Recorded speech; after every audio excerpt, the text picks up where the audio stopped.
नमस्कार, मैं हूं आपके साथ अभिषेक। आप देख रहे हैं हमारा खास कार्यक्रम छत्तीसगढ़ बात हमर साथ। आज बात छत्तीसगढ़ में कवासी लखमा के खिलाफ ईडी की कार्रवाई पर हो रही सियासत पर। छत्तीसगढ़ के पूर्व आबकारी मंत्री कवासी लखमा पर प्रवर्तन निदेशालय यानी कि ईडी ने अब शिकंजा कसना शुरू कर दिया है। कवासी लखमा से रायपुर स्थित ईडी के कार्यालय में छत्तीसगढ़ के शराब घोटाले से संबंधित मामलों में घंटों पूछताछ हुई। अब इस दौरान उनके बेटे हरीश और उनके तत्कालीन ओएसडी रहे जयंत देवांगन भी वहां मौजूद थे। कवासी लखमा का कहना है कि उनके घर से जो कागजात मिले हैं वो विधानसभा से जुड़े दस्तावेज हैं। कहीं भी कैश और कोई फूटी कौड़ी तक नहीं मिली है। लखमा ने यह भी दावा किया कि वो लगातार चुनाव जीत रहे हैं, इसलिए उन्हें परेशान करने के लिए छापेमारी और पूछताछ की जा रही है। इधर ईडी ने कहा कि कवासी लखमा के खिलाफ 2161 करोड़ रुपए के शराब घोटाले में कमीशनखोरी के पर्याप्त सबूत मिले हैं। कुछ ऐसे एविडेंस है जिस पर पलटवार करते हुए कांग्रेस ने कहा है कि लखमा एक ईमानदार राजनीतिक हैं और निकाय चुनाव से पहले कांग्रेस को तोड़ने के लिए यह कार्रवाई की गई है। वही भाजपा का कहना है कि छत्तीसगढ़ का बच्चा बच्चा शराब घोटाले के बारे में जानता है। लखमा भावनात्मक बातें करके बच नहीं पाएंगे। आपको बता दें, छत्तीसगढ़ में स्थानीय निकाय के चुनाव है, इसलिए लखमा पर की जा रही कार्रवाई की टाइमिंग को लेकर बड़े सवाल उठ रहे हैं। लखमा ऐसे राजनेताओं में से है जो लगातार चुनाव जीते हैं, 7 बार विधायक मंत्री बन रहे हैं। उनके क्षेत्र से भाजपा स्थानीय निकाय से लेकर विधानसभा चुनाव तक हर जगह पीछे रही है। तो क्या ये कार्रवाई चुनाव से पहले लखमा को परेशान करने के लिए की गई है जैसा कि कांग्रेस कह रही है, या फिर शराब घोटाले में घोटाला करने वालों पर शिकंजा अब कसने लगा है जिसलिए ये छटपटाहट। आज चर्चा इन सवालों पर, लेकिन उससे पहले प्रतिक्रियाओं पर नजर। जांच एजेंसियों को जो जांच के तथ्य है वो स्पष्ट रूप से बताना चाहिए। इसमें भावनात्मक बातें करने से या किसी बात को कहने से विषय नहीं बनेगा। आपको ईडी ने पूछताछ के लिए बुलाया है, जिसे भी बुलाए, जांच एजेंसियां हैं, जांच में सहयोग करें लखमा जी। देखिए, छत्तीसगढ़ का एक एक व्यक्ति इस बात को जानता था कि छत्तीसगढ़ में शराब घोटाला हो रहा है। कैसे शराब दुकानों में 2-2 काउंटर बने थे, कैसे नकली होलोग्राम का उपयोग किया गया था और किस प्रकार से एक ऑर्गेनाइज्ड क्रिमिनल सिंडिकेट बना करके शराब घोटाले को अंजाम दिया गया, ये छत्तीसगढ़ के आम लोग जानते हैं। और इसलिए न तो ये पॉलिटिकली मोटिवेटेड है और ये कांग्रेस के सरकार के रहते हुए ये जांच शुरू हुई थी। जांच प्रक्रिया है, केंद्रीय जांच एजेंसी पर सभी को भरोसा करना चाहिए और जो तथ्य है वो ईडी को बताना चाहिए। ईडी अगर चाहती तो कार्रवाई पहले भी कर सकती थी, लेकिन अब पंचायत का चुनाव है, नगर पालिका नगर पंचायतों का चुनाव है, तो बस्तर में एक मजबूत कड़ी है हमारे आदरणीय लखमा जी, और उस मजबूत कड़ी को तोड़ने का प्रयास कर रहे हैं ताकि कांग्रेस पार्टी कमज़ोर हो बस्तर में। और प्रदेश में लोगों को दिखा कि कांग्रेस पार्टी के नेतागण को हम इस तरह से गिरफ्तार कर रहे हैं, तो ये गलत बात है। और लखमा जी जैसे ईमानदार आदमी और कहीं नहीं मिलेगा। एक आदिवासी है और सच्चा आदिवासी, निश्चित रूप से ईडी की जांच में वो पूरी तरह से खरे उतरेंगे और निरपराध घोषित होंगे। इस तरह की जो गतिविधियां हो रही है, निश्चित रूप से ये कांग्रेस पार्टी को तोड़ने की साजिश है। तो यहाँ एक तरफ आरोप लग रहे हैं तो दूसरी तरफ सियासत किए जाने की भी बातें सामने आ रही। खेल और विस्तार समझेंगे। हमारे साथ जुड़ रहे हैं आलोक सोनी भाजपा से, प्रगति बाजपेयी थोड़ी देर में कांग्रेस हमारे साथ जुड़ेंगे, रमेश पांडे वरिष्ठ पत्रकार हमारे साथ जुड़ चुके हैं। आप दोनों मेहमानों का बहुत बहुत स्वागत है। वैसे तो मेरा सवाल सबसे पहले कांग्रेस से था, लेकिन कुछ टेक्निकल इशू से जुड़ रहे हैं वो। आलोक जी, लेकिन सवाल यही है कि छत्तीसगढ़ में शराब घोटाले का ये बेहद गंभीर मसला है। केंद्रीय एजेंसियां अपने स्तर पर जांच जरूर कर रही हैं, लेकिन मेरा सबसे पहला सवाल यही है कि अगर इसी गति से कार्रवाई होती रही तो क्या हम किसी नतीजे पर पहुंच पाएंगे? अभिषेक जी, आपके सभी दर्शकों को, आपको, वरिष्ठ पत्रकार जी को मेरा नमस्कार। कोई भी जांच एजेंसियां अब यदि जांच करती है, शासन उन्हें जांच का अवसर देती है, तो उनकी एक अलग प्रक्रिया है। उस प्रक्रिया के को पालन करते हुए वो स्टेप बाय स्टेप कदम बढ़ाते हैं और उसी अनुसार वो जांच की प्रक्रिया आगे बढ़ती है। हो सकता है कभी धीमी हो, कभी किसी केस में बहुत तेजी से भी हो जाती है, किसी किसी केस में बहुत तेज स्पीड से चलती, स्लो होती है, ये प्रक्रिया का हिस्सा है। उसको आप अपने तरीके से, या कांग्रेस चाहे या कांग्रेस इस बात की मांग करे कि नहीं, उस प्रक्रिया को भी उनके हिसाब से चलाया जाए, तो ये बहुत ही गलत मांग है, संवैधानिक मांग ही नहीं है। आपको जो है संविधान की उन संस्थाओं पर, न्यायालय पर आपको भरोसा रखना चाहिए, पहली बात। दूसरी बात, आपने क्या, आपने, आपके दर्शकों के माध्यम से मैं इस बात को बताना चाहूंगा कि इस केस पे है क्या। ये प्रकरण जो है, देखिए कांग्रेस जब सत्ता में आई थी उसके पहले गंगा जल की कसम खा करके उन्होंने इस शराबबंदी की कसम ली थी, छत्तीसगढ़ की जनता से वादा किया था, और जैसे ही सत्ता मिली, जनता ने सत्ता सौंपी, उसके बाद कोविड की स्थिति आई। कोविड की स्थिति में उन्होंने आपदा की, आपदा में भी अवसर ढूंढ लिया, और वो अवसर था शराब के माध्यम से घोटाला करने का। और इस बात आज छत्तीसगढ़ की एक एक जनता को पता है कि किस तरह से शराब दुकानों से 2 काउंटर थे, एक काउंटर से जो पैसा है वो घोटाला करने वाले अधिकारियों नेताओं की जेब में जाता था, एक काउंटर से जो पैसा है वो शासन को जाता था। तो कितनी बड़ी राजस्व हानि जो उन्होंने छत्तीसगढ़ की जनता को, छत्तीसगढ़ की सरकार को किया है, घोटाला इतना बड़ा हुआ है, और उसकी जांच भी जो है उसी प्रक्रिया के तहत चल रही है। जी। अब उसमें भी किस बात का इनको द्वेष हो रहा है। अब कम से कम आपको ये एक बात और, एक उदाहरण आपको देना चाहूंगा कि जब पीएससी जांच की बात की, हमने सीबीआई जांच की बात की, तो कुछ दिनों तक ये मांग करते रहे कि पीएससी में जांच नहीं हो रही है, पीएससी जांच सीबीआई से कराएंगे। और जैसे ही जांच शुरू हुई और इनके अधिकारी जिन्होंने इस तरह के घोटाले में शामिल रहे, वो जेल की सलाखों के पीछे हैं, और अब पीएससी की जांच और आगे बढ़ रही। तो जब भी कोई जांच प्रक्रिया आती है तो उसको ये मुद्दा बनाते हैं। क्यों बनाते हैं, उसका कारण भी मैं आपको समझाना चाहूंगा कि कांग्रेस के पास में पिछले 5 वर्षों में केवल घोटालों के अलावा कुछ भी नहीं है जो वो जनता के समक्ष लेके जा रहा है। और पिछले 1 वर्ष के शासनकाल में विष्णुदेव साय ने जनता के हित में इतने काम किए कि इनके पास वो मुद्दे नहीं बचते। तो जैसे ही सामने चुनाव नजर आता है तो इन्हें इस तरह के मुद्दे मिलने लगते हैं, इस तरह के मुद्दे वो निकाल लेते हैं कि जिसे वो छत्तीसगढ़ की जनता, लेकिन छत्तीसगढ़ की जनता इतनी, कांग्रेस भी तो सर यही कह रही है ना कि आपके पास कुछ है नहीं बताने के लिए, तो अपनी जो खराब कार्यकाल रहा है उससे बचने के लिए इस तरह से सनसनी फैलाई जा रही है इस तरह के मुद्दों को लेकर। ऐसा खराब कार्यकाल, न किसी प्रकार के कोई घोटाले आज बाहर आ रहे हैं, न किसी प्रकार का कोई कुशासन जैसी स्थिति है, न किसी जनता के पैसे को कोई नेता दबा के बैठा हुआ है जो आपके शासनकाल में हो रहे थे। ये सारी चीजें हमने बंद कर दी है, ये सारे लीकेज हमने बंद कर दिए हैं। और आज जनता को हमने, चाहे किसान हो, चाहे नौकरी पेशा हो, चाहे आम छत्तीसगढ़ी हो या माताएं बहनें हो, उन सब के लिए हम योजनाएं लेकर के आए, उन सब के लिए हम काम कर रहे हैं, और पूरी ईमानदारी से इस व्यवस्था को बनाए हुए हैं।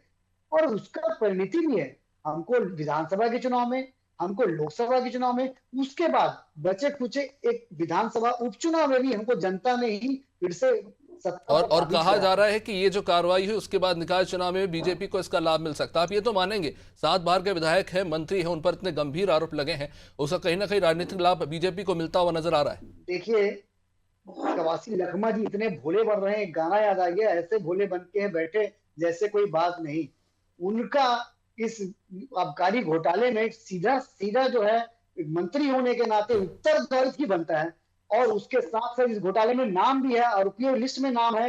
और तो और इस बात के पुख्ता प्रमाण आईडी, इंटेलिजेंस ब्यूरो और ईडी के पास में है कि उनको महीने के अमाउंट फिक्स था, उस महीने का अमाउंट उसको जाता था और वो रिसीव करते थे। तो वो कैसे इस तरह की बातें मनगढ़ंत कर सकते हैं, कैसे कि जनता को बगलाने की कोशिश कर सकते हैं कि मैं अनपढ़ हूँ। जब आपके पास में पैसे पहुंचते थे तब क्या आप अनपढ़ नहीं थे?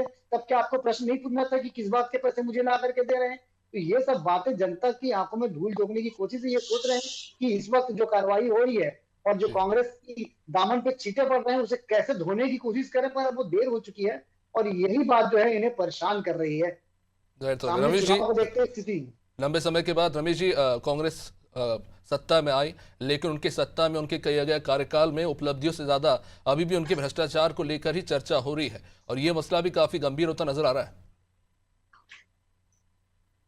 वाकई में ये मसला गंभीर है ही, गंभीर होता नजर नहीं आ रहा है। प्रकरण बहुत गंभीर है। जैसा कि एक संयोग भी आप ये बन सकता है कि ऐसे समय में कवासी लखमा तक ईडी के हाथ जा रहे हैं जब प्रदेश में निकाय चुनाव और पंचायत चुनाव होने वाले हैं।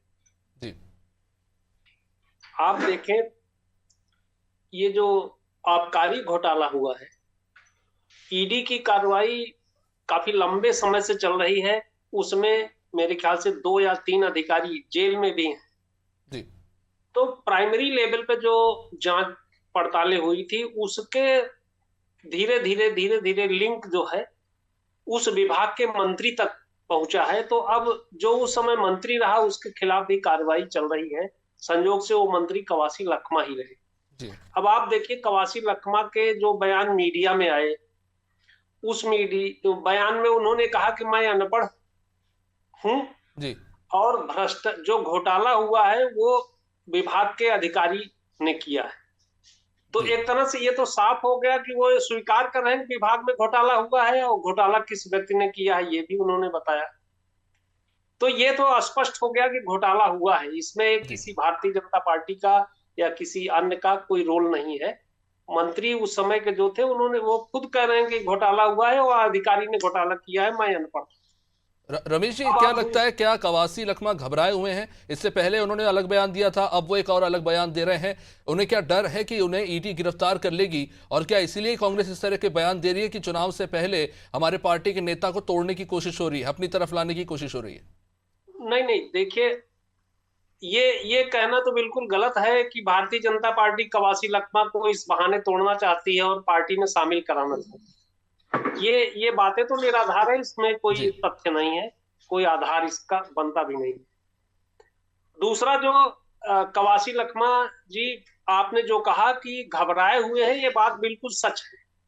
कवासी लखमा जी लोकसभा चुनाव से पहले ही जी अपनी राजनीति में एक ट्विस्ट करके अपने बेटे को राजनीति में स्थापित करना चाहते थे। इसके लिए वो बस्तर से अपने बेटे को लोकसभा का टिकट भी मांग रहे थे और बराबर पैरवी कर रहे थे। जी कांग्रेस ने उनके बेटे को टिकट देने के बजाय उनको खुद को टिकट दे दिया जी और खुद वो चुनाव हार गए।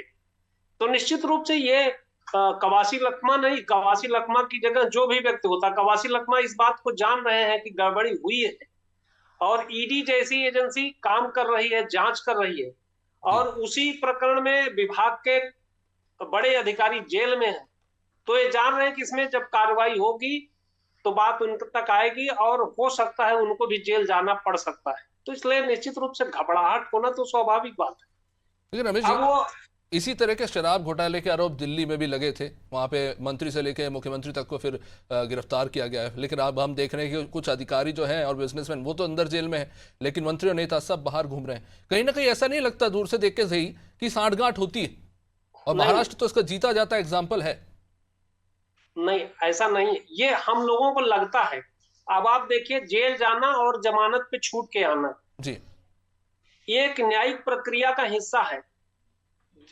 अपराधी जेल जब गिरफ्तार होके जाता है, अपराधी क्या, अपराध का आरोपी, और जब तक निर्णय नहीं आता तब तक जेल में रहता है, ऐसी व्यवस्था नहीं है।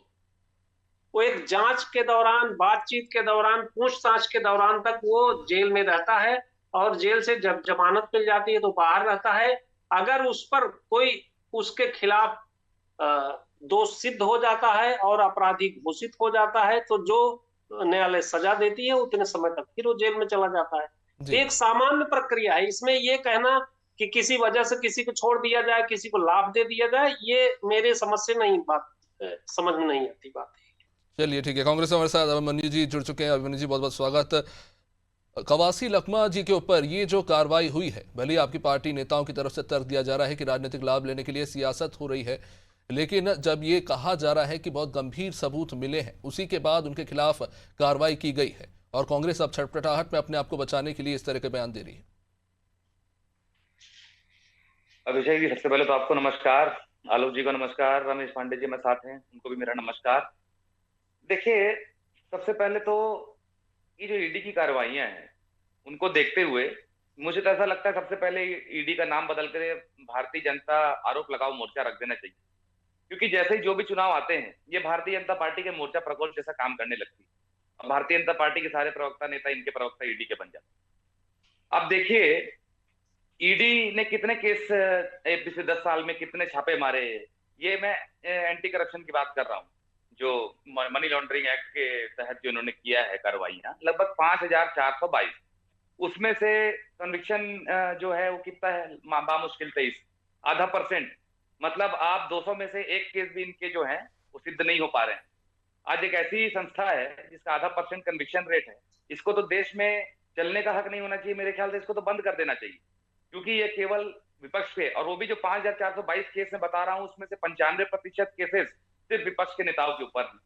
तो ये कहीं ना कहीं ईडी जो है इसको अप्रासंगिक कर दिया गया है भारतीय जनता पार्टी की सरकार द्वारा स्वयं, और कहीं ना कहीं इसको एज अ टूल यूज किया जाता है, राजनीतिक टूल, और विपक्ष के नेताओं पर दबाव डालने के लिए। आप देखिए केजरीवाल जी पर दबाव डाला गया, हेमंत सोरेन जी के ऊपर दबाव डाला गया, जेल भेजा गया, क्या हुआ? आखिरकार वो फिर चुनाव जीत के आए।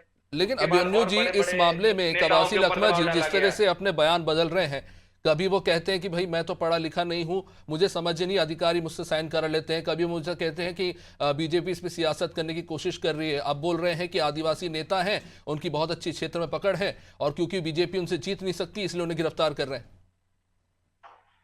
देखिए बहुत सारे कारण हैं। उनने सीधे सीधे कहा कि वो अनपढ़ हैं, ये उनके चुनाव के पहले हलफनामे में था।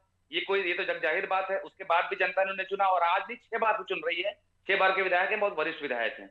उसके बाद अगर कोई, उन्होंने क्या कहा, उनकी पूरी बाइट मैंने सुनी है। उन्होंने ये कहा कि अगर कोई कागज लेके आता, देखिए मैं तो नहीं पढ़ सकता, लेकिन जो मेरा पीए है, एक और त्रिपाठी जी का नाम आया, ये लोग जो पढ़कर मुझे बताते थे ये मैं समझता था। उसके बाद अगर उस कागज में जो ये लोग पढ़ के बता रहे हैं वही लिखा है या नहीं, ये मैं कैसे समझ पाऊंगा? अगर ये इन्होंने मुझे पढ़कर बताया कि हाँ ये फलाना फलाना चीजें हैं, उसके बाद इसमें साइन कर दीजिए, अब वो कागज किसी और कागज में साइन ले लिया, तो गलती किसकी है? इस प्रकार की बातें की गई। तो ये अभिमन्यु जी, हमारे तो द्वारा क्या इस बात का से इनकार नहीं किया जा सकता कि आपकी भूपेश बघेल सरकार के कार्यकाल में शराब घोटाला हुआ है या होने की गुंजाइश है, अगर उनके बयान को ही सही मान लिया जाए कवासी जी के? जी, मेरे कहने का वही था, मतलब कि अगर घोटाला हुआ है तो जांच वैसी हो कि समझ में आए। यहाँ तो जांच ही समझ में नहीं आता। अचानक चुनाव के पहले आप आ गए, फिर मंत्री के यहाँ, पूर्व मंत्री के यहाँ छापा मार दिया। देखिए सीधी सीधी बात है, बस्तर के जननेता हैं दादी, और वहां पर उन्हें हराना बहुत मुश्किल है। तो जब चुनाव आया तो फिर उनके ऊपर इस प्रकार के शिकंजे कसे जाने लगे। ये तो लगातार 10 साल से हम देख रहे हैं कि भारतीय जनता पार्टी किस किस्म से काम करती है। तो अब जब किसी भी ईडी का छापा होता है या कुछ होता है, तब वो कोई बहुत नई बात नहीं लगती है। कोई भी चुनाव आने वाला होता है तो वहां ईडी के छापे पड़ने लगते हैं, वहां नेताओं को परेशान करना शुरू कर दिया जाता है। तो मैं यही कह रहा हूं, अगर वाकई में ईडी के छापों में और ईडी की कार्रवाइयों में इतनी सच्चाई होती तो क्या इतना कम कन्विक्शन रेट उनका होता? सीबीआई के ऊपर 60-65% सीबीआई का कन्विक्शन रेट जब हुआ था, तब सीबीआई के ऊपर सवाल उठ गए थे। सीबीआई चीफ ने जवाब दिया था। तो बात वही है, हमें न्यायपालिका पर भरोसा है, और न्यायपालिका जो भी निर्णय लेगी उस पर हमें भरोसा है। लेकिन जो ये ईडी का छापा मारकर, ईडी की कार्रवाई के नाम से भारतीय जनता पार्टी के लोग अपने आईटी सेल से, अपने ट्विटर अकाउंट से जो बदनाम करने का काम करते हैं, और पहले ही ईडी ने छापा मारा नहीं कि ये लोग तो पहले ही अपनी तरफ से उसको दोषी घोषित कर देते हैं। ये लोग तो इंतजार भी नहीं करते। ठीक है जवाब ललिता आलोक जी, बेसिकली कांग्रेस का ये आरोप है कि जहां आप जीत नहीं सकते वहां आप बदनाम करने की कोशिश करते हैं। जैसा कि वो कह रहे हैं कि जांच तो जारी है, और आपने भी यही बात कही कि जांच के बाद जो नतीजे निकलकर सामने आते फिर इस पर बात होनी चाहिए। अभी तो सिर्फ जैसा कि कवासी लखमा जी भी कह रहे थे कि उनके घर में जाकर उन्होंने छानबीन की, कुछ नहीं, मामूली दस्तावेज मिले, उसके अलावा कुछ नहीं मिला। अभिषेक जी, कवासी लखमा जो है वो आरोपी है जिनके ऊपर आरोप लगाए, तो वो यदि कुछ कहते हैं तो उनकी बात पे किसको भरोसा होगा? आप एक इन्वेस्टिगेशन एजेंसी की बात पर भरोसा करेंगे कि ऐसे आरोपी पर जिस पे आरोप लगा और ये साबित भी हो रहा है, और इस बात को उन्होंने स्वीकार भी कर लिया अपने स्टेटमेंट में कि मैं तो अनपढ़ हूं, जो भी भ्रष्टाचार हुआ है, मतलब उन्होंने मान लिया घोटाला अगर हुआ है, घोटाला हुआ है, उन्होंने इस बात को मान भी लिया कि भ्रष्टाचार हुआ है, घोटाला हुआ है, तो उसके पीछे मैं तो अनपढ़ हूं, तो मुझे जहां साइन करने बोला गया, ये बात भी कही उन्होंने, मुझे जहां साइन करने बोला गया मैंने किया। लेकिन मैं एक बात पूछना चाहता हूं कवासी लखमा जी, जब आपके पास में हरे हरे नोट आ रहे थे तो उस समय पे आपने क्यों नहीं पूछा कि ये किस तरह की बातें हो रही है? और ये बात बता दूं मैं, आपके जैसे चौथे स्तंभ में इस मामले में बहुत शानदार काम किया। एक समाचार चैनल ने तो बकायदा शराब घोटाले पर में एक देबर परिवार के गोडाउन में जाकर के फोटो खींच करके प्रकाशित किया था कि कैसे नकली होलोग्राम जो है वहां पर में जलाए जा रहे थे, दफनाए जा रहे थे। तो आपको साधुवाद है इस मामले पे, जो आप लोगों ने इस बात को, इस मुद्दे को जनता तक पहुंचाया और जनता को दिखाया कि किस तरह से कांग्रेस जो है वो छत्तीसगढ़ की जनता को लूट रही थी। आलोक जी, इसमें मैं थोड़ा और जाना चाहूंगा जिसका आपने जिक्र किया, क्योंकि ये जो पूरा घोटाला हुआ है वो नकली होलोग्राम्स प्रिंट करके साइमल्टेनियसली एक पैरेलल जो है शराब आबकारी विभाग चलाने की कोशिश हुई है, इसके आरोप लगे हैं। मतलब कि मल्टीपल लेवल पे, यानी कि डिस्टिलरी से लेके बॉटलिंग, फिर लेबलिंग और उसके बाद शराब की दुकान पे बेचने तक की इस पूरी मल्टीपल लेयर पे जो है घोटाला हुआ है, ये बात जो है निकलकर सामने आ रही है। तो ऐसे में डिस्टिलरी के जो ओनर्स है या जो से ऑपरेट करते हैं, उनके खिलाफ क्यों नहीं कार्रवाई हुई? भूपेश बघेल जी ने यह सवाल उठाया था कि आप मंत्रियों को गिरफ्तार कर रहे हैं, ओएसडी को गिरफ्तार कर रहे हैं, अधिकारियों को गिरफ्तार कर रहे हैं, डिस्टिलरीज वालों को क्यों नहीं गिरफ्तार कर रहे? वो तो सीधे सीधे इस ऑपरेशन में शामिल, हर जाहिर तौर पे उन्हें कमीशन मिला है डब्बे के हिसाब से, जैसा कि कहा जा रहा है। देखिए, उनसे तो जो भी मैं कोई इसमें टिक्का टप्पड़ी नहीं करूंगा, लेकिन इस बात को आपके समाचार चैनल के माध्यम से स्पष्ट करना चाहूंगा कि जो भी कार्रवाई हो रही है जनता के समक्ष हो रही है, और यदि कोई भी दोषी पाया जाता है, चाहे कोई नेता मंत्री हो या कोई कंपनी हो या शराब विक्रेता या शराब बनाने वाली कंपनी हो, तो उस पर भी कार्रवाई होगी और उसे भी दोषी ठहराया जाएगा। उसके लिए समय सीमा का निर्धारण नहीं किया जा सकता, ना कांग्रेस उसके लिए समय सीमा निर्धारण कर सकती है कि ये चुनाव होने वाले। अभी तो चुनावी प्रक्रिया शुरू हुई है, अभी तो इस बात को भी सरकार ने नहीं कहा कि हम कब चुनाव करा रहे हैं, और ये इसको इन्होंने ये मुद्दा बना दिया कि चुनावी मुद्दा है। अभी तो जनता को ये पता ही नहीं चल रहा है कि कब चुनाव होंगे। इसकी बात तो शासन ने आकर के नहीं कहा है कि चुनाव होने वाले, लेकिन कांग्रेस इसको मुद्दा, असलियत में कांग्रेस इसलिए भी डरी हुई है क्योंकि लखमा जी जो है वो तो हो सकता है कि इसमें मात्र एक ऐसे व्यक्ति, उनके पीछे भी कोई बड़ा व्यक्ति हो सकता है जिसका हाथ हो, जिसका घोटाला हो, और वो ज्यादा भयभीत हो लखमा जी से। ये एक और कारण भी हो सकता है कि इसमें दबाव बनाने की कोशिश की जा रही है ईडी के ऊपर में कि किसी तरह से इस कार्रवाई को जो है रोका जा सके, और फिलहाल चुनाव के पहले जो है कम से कम उस व्यक्ति की गिरफ्तारी ना हो जाए जिसके लिए इतने आंदोलन खड़ा करने की कोशिश की जा रही है। रमेश जी, बड़ी बात कही आलोक जी ने कि हो सकता है कवासी लखमा एक मोहरा, इससे बड़ा कोई चेहरा हो उनके पीछे जिन्हें बचाने की कोशिश हो रही है, या फिर ये भी हो सकता है कवासी लखमा जी को बलि का बकरा बनाया जा रहा है। क्या इसकी गुंजाइश है? नहीं, ऐसा कुछ भी नहीं है। ये जो पूरा घटनाक्रम है एक संयोग मात्र आप समझ लीजिए कि ऐसे समय में हो रहा है जब निकाय और पंचायत चुनाव होने जा रहे हैं। ये तो संभावनाएं पहले से थी। जहां तक आपने अभी एक सवाल उठाया था डिस्टिलरी कंपनी के मालिकों पे कार्रवाई क्यों नहीं, तो उस सरकार में एक बहुत बारीकी से एक घोटाला ये भी हुआ था कि कौन सी डिस्टिलरी कंपनी की शराब खरीदी जाएगी, ये पहले सरकार तय किया करती थी जी। उस सरकार में ये व्यवस्था बना दी गई कि वो एक व्यक्ति तय करेगा कि कौन डिस्टिलरी कंपनी की शराब सप्लाई होगी, कौन नहीं सप्लाई करेगी। उसके लिए एक व्यक्ति तय कर दिया गया। तो उस व्यक्ति ने जो डिस्टिलरी कंपनी जिससे चाहा उससे खरीदा। तो अभी तो सवाल इस पर है कि कार्रवाई इस लेवल पर हो रही कि करप्शन कहां हुआ है, करप्शन डिस्टिलरी कंपनियों ने कैसे किया है, ये तो सेकेंडरी आइटम हो गया है। अभी तो यहाँ इस लाइन पे बात चल रही है कि उन डिस्टिलरी कंपनियों को किसने ये मौका दिया कि वो आकर के शराब, नकली शराब या बनावटी शराब या नकली होलोग्राम लगा के शराब बेचे। अभी आपने देखा होगा इस कार्रवाई के दौरान जहां नकली होलोग्राम बनता था जी, और नकली दस्तावेज बनते थे, वहां भी छापेमारी हुई है, वहां से भी लोगों को गिरफ्तार किया गया था, नकली होलोग्राम बरामद हुए थे।